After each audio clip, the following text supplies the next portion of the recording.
Beleza, rapaziada? Vamos falar hoje sobre geometria da suspensão. Então vamos ensinar vocês o que é, para que serve, como que funciona a geometria de suspensão. Envolve alinhamento, envolve divergência e convergência, falar um pouquinho de casca e cambagem e alguns outros itens de medida, de aferimento. Então vamos estar transitando aqui abaixo de dois veículos. O que é geometria de suspensão? Para entender a geometria da suspensão, considere que a suspensão dianteira do automóvel não é um sistema rígido, mas sim um sistema elástico, que é assim construído para absorver os impactos da melhor forma possível. A suspensão do veículo tem como objetivo absorver irregularidades do terreno, proporcionando conforto ao motorista e aos passageiros. Ocorre que os pontos de fixação, por não serem rígidos e com a passagem do veículo por buracos, ondulações e irregularidades da pista, deslocam-se, ou seja, perdem a exata localização de sua fixação original. Como essa fixação é toda feita através de parafusos ajustáveis, a geometria nada mais é do que uma regulagem desses pontos de fixação para que as quatro rodas fiquem perfeitamente centralizadas, formando um retângulo. Claro que na prática isso é quase impossível de acontecer, pois seria preciso um ajuste muito sensível que as máquinas de geometrias não fazem. Por isso as montadoras especificam uma certa margem de erro. Todas as medidas são feitas com graus e milímetros, onde são verificadas a distância entre eixos, o caster, medidas em relação ao eixo imaginário vertical, o camber, queda ou convergência das rodas, que é a distância entre a parte superior e a inferior da roda. Vale lembrar que em suspensões não originais, ou seja, as rebaixadas a ar e com molas tipo rosca, dificilmente atinge os parâmetros especificados. Então, temos uma ilustração de uma suspensão com todos os seus componentes. Só o chassi, com o sistema dianteiro e traseiro, e aquele montado na carroceria. Quando devo fazer a geometria de suspensão? Então é a pergunta que todo mundo se faz. Em todas as revisões estipuladas pelo fabricante do veículo, ou pelo menos a cada 7.000 quilômetros, sempre após um impacto forte contra buracos, pedras, guias ou outros objetos, sempre que houver substituição de algum elemento da suspensão ou da direção, o veículo tende a ir mais para um lado ou tem dificuldade de se manter na trajetória, quando forem verificados desgastes regulares dos pneus e na colocação de pneus novos. Então, em todas as revisões recomendadas pelo fabricante, ali recomenda-se a cada 7.000 quilômetros. Então, geralmente a gente também aconselha vocês a observarem, averiguar todo o sistema de aferimento de suspensão, todos os componentes, geralmente a cada 5.000 quilômetros. Ah, troca o óleo lá a cada 5.000, faz esse aferimento. Troca o óleo a cada 10.000, que é um óleo sintético, também confere esse aferimento. Ali fala-se a 7.000, então se puder a cada 5.000 ali, melhor ainda, beleza? Todos os componentes do sistema de suspensão, principalmente os móveis, né, os que têm componentes com borracha, onde são os maleáveis, os trabalháveis, que necessitam de maior regulagem, ok? Sempre após sofrer impacto em buracos, pedras, guias ou objetos, também sofreu impacto, danificou. Muitas vezes a olho nu aqui, ó, a gente não vai perceber que o pneu deu no meio fio ou no buraco lá que ele trabalhou. Pode ter empenado uma balança, um braço de ligação, pode ter estourado uma bucha do suporte. Esse aqui é o bucha chamado bucha morcegão. Então essa bucha com barro de torção que auxilia na sustentação desses componentes aqui. Também pode vir estourar uma bucha traseira da caixa de câmbio aqui, ó. E assim por diante. Sempre que houver a substituição de algum elemento de suspensão e direção, trocou um amortecedor, trocou um terminal de direção, trocou um amortecedor, precisou fazer a substituição num pivô, ou seja, qualquer outro componente, tem que averiguar, levar no equipamento, uma pessoa de confiança sua, ou equipamento que você vai adquirir com determinada empresa. Então existem várias marcas, várias marcas. Você vai comprar o equipamento de balanceamento em rodas, em alinhamento, que vai fazer todo o sistema de alinhamento nos veículos. Você vai ganhar um treinamento para saber utilizar, para entender o funcionamento da máquina, porque o que você vai aprender nesse curso aqui é entender o que é um alinhamento de geometria de suspensão completo, tudo, vai entender ele completo de tudo que está aqui especificando, o que é, para que serve, para você não ser ludibriado, enganado aí no mercado aí fora aí, pelos auto centers, pelas próprias oficinas, pelos próprios técnicos aí, porque muitas vezes fala que uma peça está condenada, mas não está.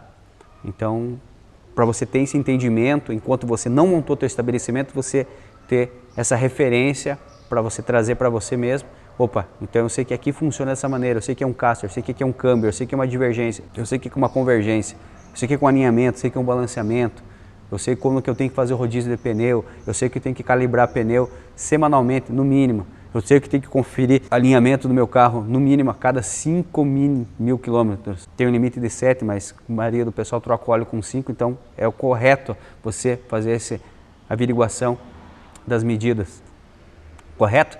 Então, aí, quando você partir uma determinada marca que você queira trabalhar, vou comprar uma marca XY e vou receber esse treinamento, aí você vai saber utilizar o equipamento na prática, porque toda a teórica expositiva que a gente está passando e ensinando para vocês aqui, nessa troca de informação que a gente está fazendo, vocês estão tendo essa noção, correto? Vamos continuar lá. O veículo tende a ir mais para um lado ou para o outro, então quando o veículo está puxando, ele puxa mais para um lado ou mais para o outro lado. Então pode ser o quê? Desgaste de pneu excessivo. O que está acontecendo com o desgaste de pneu excessivo? Porque ele está puxando mais para um lado ou para o outro. Pode ser problema do quê?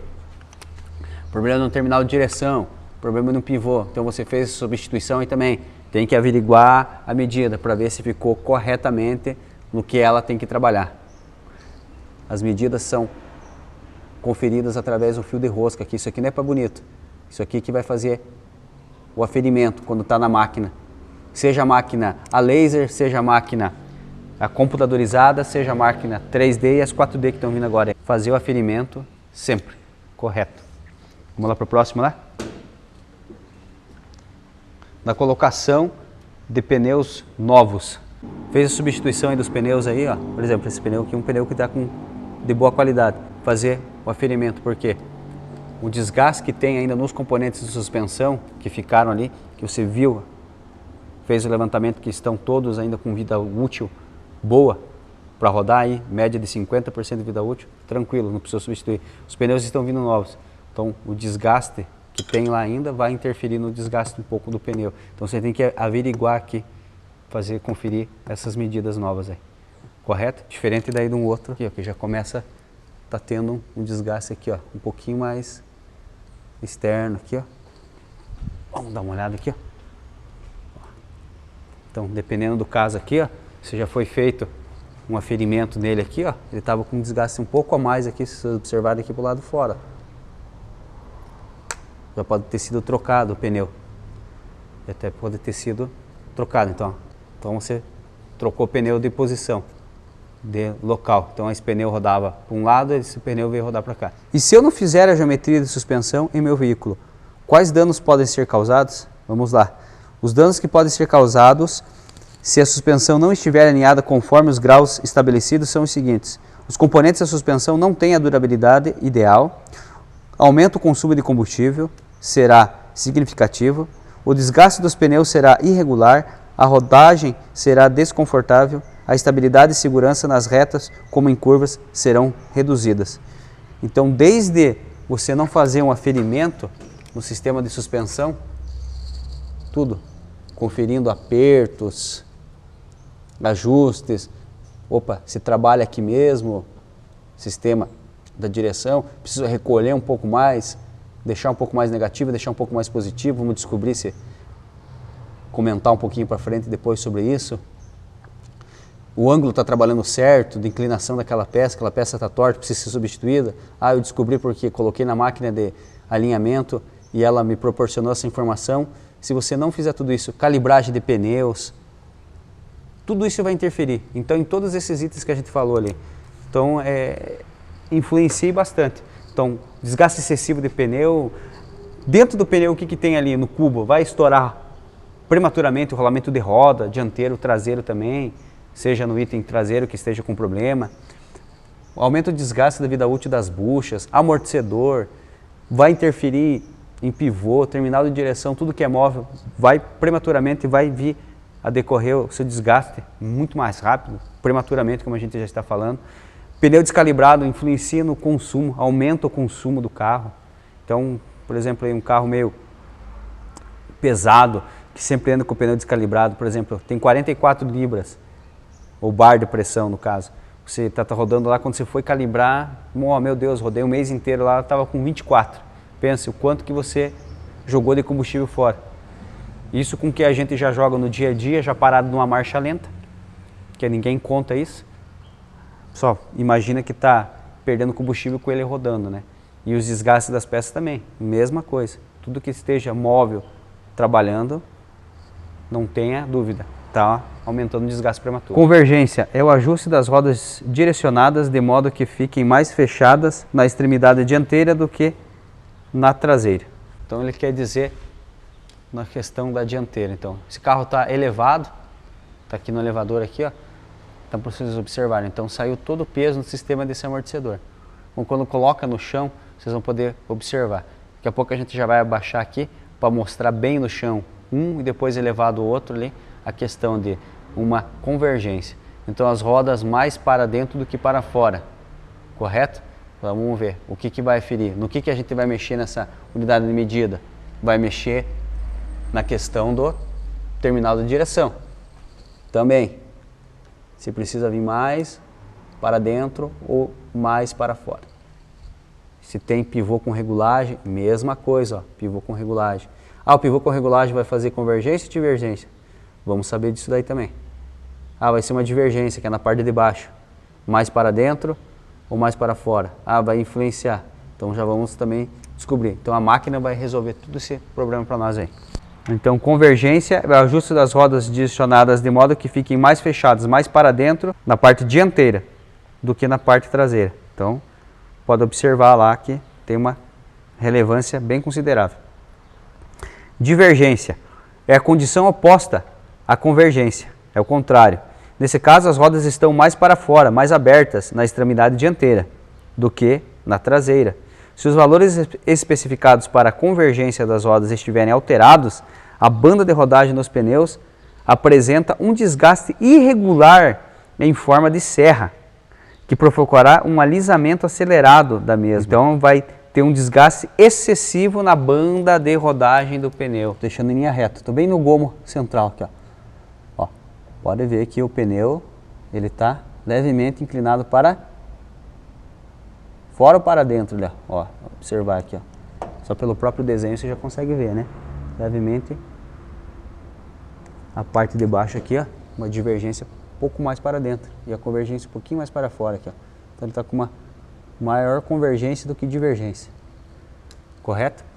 Então se isso aqui tiver na medida, tranquilo, aferido, bateu lá, deu, por exemplo, aqui está com 24 graus, a outro lado lá está com 20 graus, em termos de graus, correto, beleza, está trabalhando, não está comendo o pneu, ó. Você pode observar aqui, ó, o pneu não está tendo desgaste excessivo na banda de rodagem, ó, tá?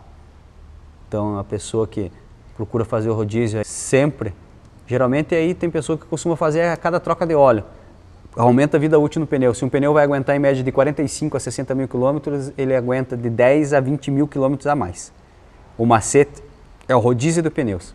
Então você faz, tem gente que faz a cada 10 mil, 10, daí 20 mil faz o rodízio e assim por diante. Você observar, ele tem que ter levemente, que não tem esse carro tá por elevador. Então esse grau aqui dele está levemente, um pouco mais de divergência para dentro do que para com o outro traseiro aqui, ó. Vamos observar aqui, ó, se tem alguma coisa assim, ó, pode observar, ó. Um pouquinho mais de divergência para fora aqui, convergência para dentro lá, correto? Ó, para estabilizar. Olha pela parte de dentro aqui da banda de rodagem aqui, ó. Se vocês olharem o outro aqui, ó,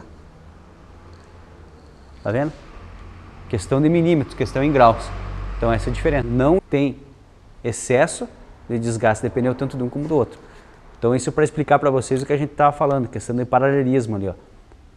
Tanto de aferir a parte traseira com a parte dianteira, para ver que nenhuma fica 100% igual a outra. Cada um com seu ângulo, com seu questão de funcionamento. O que influencia isso daí? Aquilo que a gente falou. Desgaste de uma bucha, desgaste da bucha do amortecedor, o desgaste do amortecedor, o ângulo de inclinação do amortecedor, os dois são iguais, mas levemente precisa ter um ajuste na linha de montagem, aparentemente é olho nu sim, mas se você colocar na máquina ferir, você já vai conferir que milímetros ou graus ele tem uma pequena diferença. E a fadiga excessiva das molas. Então, se uma mola está muito fadigada mais do que a outra aqui também, tem essa relevância na questão do aferimento.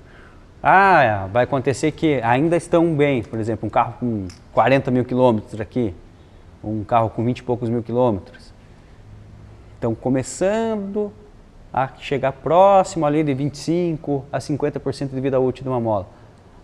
Então ela vai sentir mais um lado do que o outro. Pode ser porque muitas vezes o peso na parte traseira ou o porta-mala também está sendo carregado mais um lado do que o outro. Tudo isso sente, tudo isso é correspondido à hora que você coloca na máquina e faz o aferimento. Aí, vamos trabalhar lá agora o que é um caster. Caster é o ângulo de inclinação para frente, negativo, ou para trás, positivo, do pino mestre ou braço de suporte do eixo da parte superior, com a relação a um plano vertical. Então tá lá, o pino mestre ou um braço de suporte do eixo, tá? Então vamos mostrar aqui, um pino mestre, o braço de suporte. Então temos aqui uma balança, esse braço de ligação. Ou temos também um pino mestre que seria aqui. Então o pino de roda que está dentro aqui, onde está o rolamento de roda, tem o pino que sai para apertar essa porca do rolamento aqui dentro, interno, como a gente viu nas outras aulas, onde que também vai ser inserido a homocinética. Então ele está falando para nós um braço de referência ou um pino ali que segura ali cubo de roda, o rolamento, para vocês entenderem ali, juntamente com a manga de eixo, também um pino de referência, porque o que ele se baseia num pino central. E o mais comum é a própria torre do amortecedor, olha lá, que ela que está tendo essa inclinação. É nela que é feita uma cambagem, é nela que é trabalhado o caster. Tá vendo? Deu uma pancada na manga de eixo, essa não é de alumínio, magnésio e antimônio, essa é de ferro puro. Deu uma entortadinha, será que vai conseguir voltar através de uma cambagem? Então tem tudo isso, a máquina que vai determinar. Aí são equipamentos que trabalham só com caster e cambagem. Tá? Então vamos lá, o pino central também, para nós também, a hora que você estiver trabalhando na máquina, é correspondido através da torre do amortecedor. Porque ele que vai determinar se o grau aqui está negativo ou está positivo. Caster desigual. Vamos ver o que um caster desigual faz lá. O caster desigual faz com que a roda puxe para um lado, provocando um desgaste irregular da banda de rodagem do pneu. O caster excessivo originará um desgaste total e prematuro na banda de rodagem do pneu. Beleza? Essa é mais uma aula que a gente se encerra aqui. Componentes de suspensão, ok? Abraço, até a próxima aula.